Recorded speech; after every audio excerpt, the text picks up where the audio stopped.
For each molecule or ion, determine the shape and indicate whether each molecule would be polar or nonpolar. Now our first molecule is sulfur dioxide. Look at your periodic table.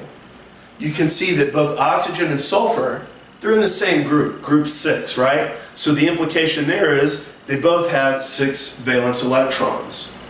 Now the very first step that we need to follow here is we got to create just a basic Lewis structure. And so in order to do that, let's take 3 elements. Each of the elements has 6 valence electrons. So we need to account for a total of 18. Alright, let's draw our basic structure now. So we know sulfur is going to be in the middle, and it's going to be bonded to 2 oxygens. Now, 2 things I want you to remember as we move forward. Notice oxygen is in period 2, and oxygen